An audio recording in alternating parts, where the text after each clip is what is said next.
ఇలా దేశవ్యాప్తంగా ఆహార భద్రత అనేది ఇలా ఒక సమస్యగా వచ్చింది. ఎల్‌నినో అంటే డిసెంబర్ నెలలో దేశం పేరేదో ఉంది. నేను గతంలో వీడియో చేశాం. పోస్ట్‌లో కూడా పెట్టాం. ఎల్‌నినో అంటే దేశం వాళ్ళు పెట్టారు. డిసెంబర్ నెలలో క్రిస్మస్ సందర్భంగా వాళ్ళు సముద్ర వేటకెళ్ళేటప్పుడు ఆ తుఫాన్‌లొస్తాయి కాబట్టి ఆ బేస్డ్‌గా వాళ్ళు ఆ పేరు పెట్టారు. ఎల్‌నినో అంటే బాలుడు అని. బాలుడు అంటే డిసెంబర్ మాసం అంటే క్రైస్తవ సమాజం ఉన్న దేశాల్లో జీసస్ క్రైస్ట్ కాబట్టి డిసెంబర్ 25న పుట్టాడు కాబట్టి వాళ్ళ దేవుడికి సంబంధించి అది పెట్టుకున్నారు. సో, ఎల్ నినా అనేది గూడా పెట్టారు. ఎల్‌నినో అంటే వర్షాలు రావు. ఎల్‌నినా అంటే వర్షాలు అతివృష్టి, ఎక్కువ వర్షాలొస్తాయి. ఎల్‌నినా అంటే బాలిక. ఎల్‌నినో అంటే బాలుడు. బాలుడు ఉద్దేశ్యం జీసస్ క్రైస్ట్ డిసెంబర్‌లో పుట్టాడు కాబట్టి ఆ పేరు. ఎల్‌నినా అంటే ప్రత్యామ్నాయంగా అతివృష్టికి సంబంధించి అలా పెట్టారు. సో, ఈ 2 గూడా జాలర్లకి సమస్యే. ఎందుకంటే ఈ 2 వచ్చినా గూడా జాలర్లకి ఇబ్బందుంటది. దాంతో పాటుగా ప్రజలకి, అగ్రికల్చర్ సెక్టార్‌కి చాలా భారం ఉంటది. ఇతర రంగాల మీద గూడా ఇంపాక్ట్ పడతా ఉంటది. సో, ఇలా దేశం ముందు ఆహార భద్రత అనే సమస్య చాలా ప్రధానంగా కూడుకుంది. ఒక వ్యక్తికి ఆహ్, అన్ని వేళలా సురక్షితమైన, పోషక విలువలు కలిగిన, భౌతికంగాను, ఆర్థికంగాను అందుబాటులో ఉండే పరిస్థితినే ఆహార భద్రత అంటారని చెప్పేసి ఎక్స్‌పర్ట్స్ డెఫినేషన్ చెప్తా ఉన్నారు. సో, ఇందులో ఈ తినేటువంటి ఆహారంలో విటమిన్సు, ప్రోటీన్సు, మినరల్సు, ఖనిజ లవణాలు ఇట్లా అనేక రకాలు కలిగినటువంటి మల్టిపుల్ ఎనర్జీకి సంబంధించి అన్ని రకాల శక్తినిచ్చే ఫుడ్డే నిజమైనటువంటి పౌష్టికాహారంగా మనం చెప్దాం. దేశంలో తగినంత ఆహారోత్పత్తి నిల్వలు కలిగి ఉత్పత్తి అయినటువంటి ఆహారం ప్రతి వ్యక్తికి అందాలి. అది ఆదివాసీ గూడెల దాకా, ఎస్సీ కాలనీల దాకా, బీసీ కాలనీల దాకా, దేశ సరిహద్దుల్లో ఉన్నోళ్ళ దాకా, దేశ మిలిటరీ దాకా అందాలి. దేశంలో ప్రతి ఒక్కళ్ళకి అందాలి. ఆ విధంగా ముందుకు పోవాల్సిన అవసరం ఉంది. ఇందులో ఇవన్నీ ఎట్లా ఉంటే ప్రకృతి వైపరీత్యాలు, ఆర్థిక సంక్షోభాలు, ఇతర అత్యవసర పరిస్థితులు వచ్చినా కూడా ఇవన్నీ అందాలి. ఆ విధంగా జరగటమే ఆహార భద్రత అనేది చెప్పక తప్పదు. సో, వరల్డ్‌లో గూడా ఇప్పటికీ ఇదే పరిస్థితి ఉన్నది. ఇట్లాంటి పరిస్థితుల్ని తరచూ ఎదుర్కొంటా ఉంది. మన దేశమే గాదు, అనేక దేశాలు ఇట్లాంటి పరిస్థితులను ఎదుర్కొంటా ఉన్నాయి. సో, నేనేమంటున్నానంటే నేషనల్ హెల్త్ మిషన్ వాళ్ళేం జెప్తున్నారంటే, నేషనల్ హెల్త్ మిషన్ వాళ్ళు ఈ పరిస్థితి ఫుడ్‌కు సంబంధించినటువంటి ఆహార భద్రతకు సంబంధించినటువంటి పరిస్థితులు బెటర్‌మెంట్‌గా వస్తున్నాయని చెప్పేసి, నేషనల్ హెల్త్ శాంపిల్ సర్వే వాళ్ళు గానండి, జాతీయ కుటుంబ ఆరోగ్య సర్వే వాళ్ళు గాని రిపోర్ట్స్ వాళ్ళు ప్రతి సంవత్సరం రిలీజ్ జేస్తారు. స్వాగతిస్తా ఉన్నాం. మీరు గూడా మళ్ళీ మళ్ళీ జేయండి. ఎందుకంటే, మనకు సంబంధించి మన ఆరోగ్యాన్ని మనం అప్పుడప్పుడు టెస్ట్‌లు ఎట్లా చేయించుకుంటాము, ఎట్లుంది మన హెల్త్ కండిషన్ అని. ఇది గూడా అట్లాంటిదే. సో, అది స్వాగతిస్తున్నాం. అది కంటిన్యూ కావాల్సింది. ఇక ముఖ్యంగా 5 సంవత్సరాలు కలిగినటువంటి పిల్లలకు సంబంధించి పోషకాహార లోపాలు కనపడుతున్నాయి. సో, దేశంలో 100కి 70% ప్రయత్నం చేస్తున్నారు. ఇంకా 30% మందికి అందట్లేదు. ఐసీడీఎస్ అంగన్వాడీ సెంటర్ల ద్వారా దేశవ్యాప్తంగా కొన్ని లక్షలాది సెంటర్స్ అక్కడ ఉండే అంగన్వాడీ ఆయాలకి, టీచర్స్‌కి, అమ్మలక్కలకి శాలరీస్ ఇస్తూ ఆ విధంగా ముందుకు పోతా ఉన్నాం. సో, వీటిలలో ఇంకా మధ్యాహ్న భోజనం పెట్టి విద్యార్థులకు కొన్ని రాష్ట్రాల్లో పౌష్టికాహారం అందించే ప్రయత్నం చేస్తున్నారు. ఐసీడీఎస్ ద్వారా తల్లి ప్రెగ్నెన్సీ లేడీ దగ్గర నుంచి పిల్లాడికి 6 సంవత్సరాలు వచ్చిందాకా పెట్టే కార్యక్రమం చేస్తున్నారు. తెలంగాణలో బ్రేక్‌ఫాస్ట్ పెట్టారు. అది చిరుధాన్యాలతో కూడింది. దాన్ని కంటిన్యూ చేస్తూనే మధ్యాహ్న భోజనం కూడా పెట్టారు.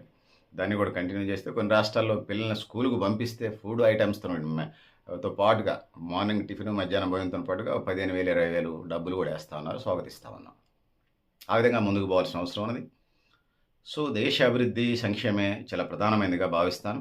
ఇలా వాటితోని పాటుగా ఇంకా రేషన్ బియ్యం గూడా 80,00,00,000 మంది ప్రజానీకానికి ఇయ్యాల ఇచ్చే కార్యక్రమం చేస్తాంది భారత ప్రభుత్వం. అందులో 29-31 రూపాయలు కేంద్ర ప్రభుత్వం ఇస్తే, 3-6 దాకా రాష్ట్ర ప్రభుత్వం ఇస్తది. కేజీ బియ్యం రూ. 34-36 పలుకుతా ఉంది. అంటే ప్రభుత్వం సబ్సిడీగా భరిస్తా ఉన్నది. ప్రభుత్వం సబ్సిడీగా భరించే డబ్బులన్నీ ఏందంటే, అవి ప్రజలు ఉప్పు మీద, పప్పు మీద, చింతపండు మీద, మంచినీళ్ళ మీద కట్టినటువంటి ట్యాక్స్‌లు ఏదైతే ఉన్నాయో ఇండైరెక్ట్ ట్యాక్స్‌లు 100కి 90% ప్రజలు అంటే 100కి వచ్చే ఆదాయంలో ట్యాక్స్‌ల ద్వారా వచ్చే ఆదాయంలో డైరెక్ట్ ట్యాక్స్, ఇండైరెక్ట్ ట్యాక్స్ ప్రత్యక్ష పన్నులు, పరోక్ష పన్నుల్లో వచ్చేటువంటి ఆదాయంలో 100కి 90% ఆదాయం పరోక్ష పన్నుల ద్వారా వస్తుంది. ఈ డబ్బులతోనే 80,00,00,000 మంది ప్రజలకి ఉచిత రేషన్ ఇస్తున్నారు. ఇంకా పేదరికంలో పోతే కరువు పరిస్థితులు వస్తే ఇప్పుడున్నటువంటి ఎల్‌నినో ఎఫెక్ట్ 100,00,00,000 ప్రజలకు కూడా ఇలా రేషన్ ఇస్తామని చెప్తా ఉంది భారత ప్రభుత్వం. సో, కష్టకాలం వచ్చినప్పుడు ఇవ్వాల్సిందే. సో, అదొక భాగం. సో, ఈ రూ. 30-36 పడేటువంటి కేజీ బియ్యాన్ని రూపాయో, రూ. 2 ఇచ్చి తెచ్చుకొని దాన్ని రూ. 15కి ఇచ్చి అమ్మటం ఇయాల భారతదేశంలో తెలియగల్లోళ్ళ లక్షణంగా ఫీల్ అవుతున్నారు. వాళ్ళు తెలియగల్లోళ్ళట. ఎవడన్నా రూ. 36 బియ్యాన్ని రూ. 15కి, రూ. 10కి అమ్ముతాడా? వీళ్ళు తెలియగల్లోళ్ళట. అందుకోసం సన్నబియ్యం అండి వాళ్ళు ఫుడ్ మెనూలో పెట్టుకుంటారని మనం చెప్తాను. ఆ విధంగా ముందుకు పోవాల్సిన అవసరం ఉంది. ఈ ఎల్‌నినో ఇప్పటికే చెప్పాము. ఎల్‌నినో అంటే అనావృష్టి అంటే వర్షాలు లేకపోవడం, ఎల్ నినా అంటే అతివృష్టి వర్షాలు, అతి కుంభవృష్టి వర్షాలు కురవటం. ఈ 2 కూడా అగ్రికల్చర్ సెక్టార్‌కే కాదు ప్రజలందరికీ కూడా వాళ్ళ పనులు వాళ్ళు చేసుకునేరు. ముఖ్యంగా వ్యవసాయ రంగం ఏ దేశానికైనా అంతర్భాగంగా ఉంటది. భారతదేశానికి సంబంధించి 50-60% పైగా జాతీయ ఆదాయంలో వాటా కూడా ఉన్నది. ఆ విధంగా ముందుకు పోవాల్సిన అవసరం ఉంది. ఈ దేశంలో ఒకవైపు పోషకాహార లోపం ఉంది, ఇంకొక వైపు స్థూలకాయం ఉన్నది. ఈ దేశంలో పౌష్టికాహారం అందక ఈ దేశంలో ప్రజలు బాధలు పడతా ఉన్నారు. సో ఆకలి చావులు, ఆకలి మరణాలు వెళ్తున్నాయి. దీనివల్ల ఏమవుతుందంటే దేశంలో పేదరికం, దీనివల్ల పౌష్టికాహారం తినకపోవటం వల్ల వాళ్ళు ఏదైనా చిన్న జ్వరం వచ్చినా సిక్ అయిపోతూ ఉంటారు. దాంతో హాస్పిటల్ చుట్టూ తిరగటం ఉంటుంది. సో దానివల్ల ఏం జరుగుతుందంటే ఆరోగ్యవంతుడైనటువంటి వ్యక్తి పని హాస్పిటల్ బిల్లు కట్టాల్సిన అవసరం లేదు. ఆ విధంగా డబ్బులు మిగులుతాయి. ప్లస్ పనికి పోతాడు. సో ఒకవైపు హాస్పిటల్ బిల్లు మిగులుతాయి, రెండో వైపు పనికి పోయిన డబ్బులు వస్తాయి. ఆ విధంగా వ్యక్తులు, కుటుంబాలు, సమాజం డెవలప్ అయినప్పుడు దేశం కూడా అభివృద్ధి చెందుతుంది. ఇక్కడ రెండు వైపుల నష్టం జరుగుతూ ఉంది. తగినటువంటి పోషక విలువలు కలిగినటువంటి ఆహారం లేకపోవటం వల్ల వీళ్ళు సిక్ అవుతున్నారు. సిక్ అవటం వల్ల 2 రకాలుగా నష్టపోతున్నారు. ఒకవైపు హాస్పిటల్ బిల్లు కట్టడం, రెండో వైపు వచ్చినప్పుడు పనికి పోయేటువంటి వచ్చే డబ్బులు కూడా నష్టకోల్పోతూ ఉన్నారు. ఇట్లా 2 వైపులుగా నష్టపోతుంది. భారతదేశం ఇట్లాంటి విపరీతమైనటువంటి పరిస్థితులను ఒకవైపు ఎదుర్కొంటూ ఉంది. ఇంక రెండో వైపు బాగా బలిసిన వాళ్ళకి సంబంధించి వచ్చినప్పుడు ఫుడ్ తినటం వల్ల స్థూలకాయం వస్తూ ఉంది. బీపీ, షుగర్, థైరాయిడ్లు వస్తున్నాయి. ముఖ్యంగా షుగర్కి కారణాలను ఐడెంటిఫై చేయాలి.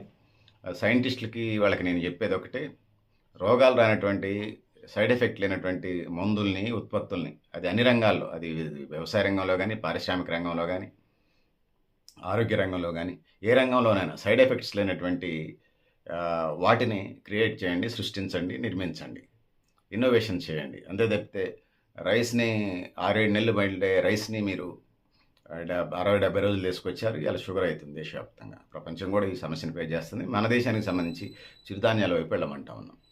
సో ఇన్నోవేషన్స్ పేరుతో ఆ విధంగా ముందుకెళ్లాల్సిన అవసరం ఉన్నది. మీరు మాంస ఉత్పత్తులు చికెన్ తీసుకొచ్చారు. ఇంతకుముందు ఒక కోడిని పెంచాలంటే 1 కేజీ 2 కేజీలు కావాలంటే 6 నెలలు, సంవత్సరం పట్టేది. అంతా మీరు ఇంట్లో ధాన్యం వేసి మేపిన. ఇవాళ నా ఒక చిన్న పిల్లని తీసుకొచ్చి 40 రోజులు స్టెరాయిడ్ ఇంజెక్షన్ చేస్తే 40 రోజులకు 2 కేజీలు 3 కేజీలు వస్తుంది. మరి రోగాల కోసం తప్పితే ఇంకోటి కాదు. దీర్ఘకాలికంగా గర్ల్ చైల్డ్, బాయ్ చైల్డ్ రోగాల బారిన పడుతున్నారు. మహిళలు, పురుషులు కూడా రోగాల బారిన పడి క్యాన్సర్ దాకా వెళ్తూ ఉన్నారు.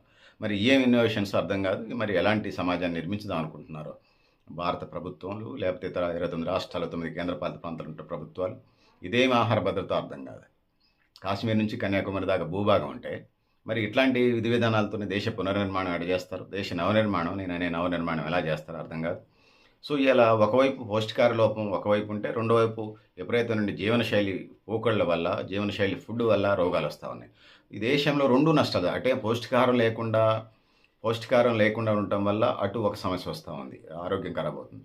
ఇటు జీవనశైలి వ్యాధులు, ప్రాసెస్డ్ ఫుడ్లు, జంక్ ఫుడ్, ఫాస్ట్ ఫుడ్లు తినటం వల్ల వీళ్ళకి వ్యాధులు వస్తున్నాయి. సో 2 కూడా దేశాన్ని ద్వంద్వ పోషకాహార భారంగా ఎక్స్పర్ట్స్ చెప్తా ఉన్నారు. నేను కూడా అదే అంటా ఉన్నాను. సో వీటిని అధిగమించడానికి మనం ముందుకెళ్ళాలి. ఇదంతా ఒక భాగం అయితే పిల్లలకు సంబంధించి 120 ఏళ్ళకి తినాల్సిన ఫుడ్ 40 ఏళ్ళకి పెడతా ఉన్నారు. ఫాస్ట్ ఫుడ్లు, జంక్ ఫుడ్లు, ప్రాసెస్డ్ ఫుడ్లు పెట్టి నవభారత నిర్మాణానికి పచ్చి పెండ దొక్కితే 16 ఒక్కలు కావాలి. ఫుట్బాల్ కొడితే యువతల బాక్స్ నుంచి కొడితే అవతల గోల్ బాక్స్లో పోవాల్సినటువంటి యువతరాన్ని తయారు చేసుకోవాల్సి మనం ఇలా జంక్ ఫుడ్స్, ఫాస్ట్ ఫుడ్స్, అదేవిధంగా ప్రాసెస్డ్ ఫుడ్లు తయారు చేసి వాడికి 14 ఏళ్ళు ఉన్నాయి పొలగాడికి. రేషన్ షాప్ దగ్గరికి వెళ్తే వాడి బియ్యం 15 కేజీల బియ్యం లేవట్లా, బియ్యం మూట. వీళ్ళు మన భవిష్యత్ తరాలు. 15 కేజీల బియ్యం మూట లేపలేనోడు ఆ పేరెంట్స్ నానాల ఎట్లా తయారు పెంచుతున్నారు? అందరూ అంటారు పశుపక్షాదులు, జంతు జీవరాశి అంతా కంటుంది, మీరు కంటున్నారు. అంతకు మించి ఏమనుందా? అంతే తప్పితే మరొకటి కాదు. కోపం వస్తూ ఉంది మీ అందరి మీద. అంటే మంచిగా పెంచే పిల్లలు కూడా ఉన్నారు, వాళ్ళకి హెడ్సాప్ తెలియజేసుకుంటూ. ఇంకా రేషన్ కార్డు, ఐసిడిఎస్లు, మిడ్ డే మీల్స్ ఇవన్నీ భారత ప్రభుత్వం చేస్తూ ఉంది. సో వాటిని కొనసాగిస్తూ 100% 170% అందుతున్నాయని మీ నివేదికలే చెప్తున్నాయి. గరిడేపల్లి సత్యాన, న్యూ లక్ష్య ఆర్గనైజేషన్, నేను టచ్లో ఉన్నటువంటి నాన్ పొలిటికల్ ఆర్గనైజేషన్లు వాళ్ళే జాగ్రత్తగానే ఉన్నారు, గమనిస్తూనే ఉన్నారు, సమాజ నిర్మాణంలో భాగస్వాములమే ఉన్నారు. సో ఇది పరిస్థితి. దాంతోపాటు ఇలా భారతదేశాన్ని పట్టి పీడిస్తున్నటువంటి ద్వంద్వ పోషకార లోపాన్ని అధిగమించడానికి చిరుధాన్యాలు పరిష్కారంగా తీసుకొచ్చాను. ఇప్పటికే భవిష్యత్తులో 50 ఏళ్ళు 100 ఏళ్ళకి అప్పుడు ఆలోచించవచ్చు. నేను ఉంటే బతికుంటే నేను, లేకపోతే నా భవిష్యత్తు తరాలు చెప్తాయి. అలాంటి వాళ్ళు ఉన్నారు, ప్రాబ్లం లేదు, నాకేం భయం లేదు, ఇదేం లేదు. సో అనుమానం కూడా లేదు. ఖచ్చితంగా భవిష్యత్ తరాలు ఉన్నాయి వాళ్ళు దేశభక్తులైనటువంటి వాళ్ళు పిల్లల్ని తయారు చేసి పంపిస్తూ ఉన్నారు. ఖచ్చితంగా నాతో సమానంగా నాకంటే ఎక్కువ ఈ దేశం పట్ల దేశభక్తి కలిగినటువంటి వాళ్ళ కుటుంబాలను నేను చూశాను. దేశ అవసరాలిచ్చా కుటుంబాలను నేను ఎప్పుడు బయట పెట్టనులేండి. అది పడిపోయిన వాళ్ళని చేయనిద్దాం కూడా. సో ఆ విధంగా ముందుకు వెళదాం, ఆ విధంగా ముందుకు పెడదామని తెలియజేసుకుంటూ, దేశ ఆర్థిక భద్రత అంటే ఆహార భద్రత తప్ప మరొకటి కాదు. ముఖ్యంగా తినడానికి తిండి, ఉండడానికి ఇల్లు, కట్టుకోవడానికి బట్ట, ఇట్లా ప్రధానమైనది తినడానికి తిండి. దాంట్లో డ్రింకింగ్ వాటర్ కూడా ఫ్లోరైడ్ వాటరు, కలరా వచ్చే వాటరు, లేకపోతే ఏమంటారు కామెర్లు వచ్చే వాటరు, టైఫాయిడ్ వచ్చే వాటర్ కాకుండా ప్యూరిఫైడ్ వాటరు, శుద్ధి చేసినటువంటి వాటర్. అది ప్రభుత్వం ప్రైవేటు వాటర్ ప్లాంట్ నుంచి ఏదైనా తాగే ప్రయత్నం చేయాలి. ప్రభుత్వం కూడా అవైపుగా చర్యలు తీసుకోవాలి. ఆ విధంగా మారుమూల ప్రాంతాలకు ముందుకు వెళ్లాల్సిన అవసరం తెలియజేసుకుంటూ, సో పెద్దలారా మిత్రులారా మీరు కూడా మీ అభిప్రాయాన్ని కామెంట్ బాక్స్ రాని తెలియజేస్తూ, నేను గరిడేపల్లి సత్యనారాయణ, న్యూ లక్ష్య ఆర్గనైజేషన్. సో పెద్దలారా మిత్రులారా అందరికీ నమస్తే. థ్యాంక్ యూ పెద్దలారా మిత్రులారా.